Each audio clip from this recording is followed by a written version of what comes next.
Hi hello नमस्कार, मी अनुराधा तुम्हा सर्वांचं खूप खूप स्वागत करते माझ्या यूट्यूब चॅनलमध्ये। आज जास्त काय बनवायचं नव्हतं, फक्त फोडणीचा भात बनवायचा होता आणि तोच बनवायला घेतला होता। बाजारातून आणलेली कोथिंबीर तशी सुकूनच जाते आमच्याकडे, जास्त म्हणजे फ्रीज वगैरे नाही, त्याच्यामुळे कोथिंबीर आणली की 2 दिवसात संपवायला लागते। त्याच्यामुळे फोडणीचा भात वगैरे जास्त करायचा आणि संपवून टाकायचा असं माझं चालू असतं। छान असा कोथिंबीर टाकून भरपूर फोडणीचा भात तयार करून घेतला।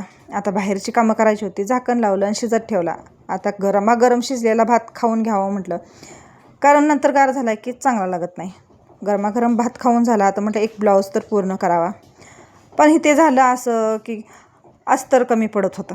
आता त्याला जॉईंट करायचं होतं, ते जॉईंट तर झालं, व्यवस्थित करून घेतलं, पण इथे एक प्रॉब्लेम झाला। तो असा म्हणजे जो मेन कपडा होता आणि त्याची डिझाईन जी होती ना, ती उलटी कोणती आणि सरळ कोणती हेच कळत नव्हतं।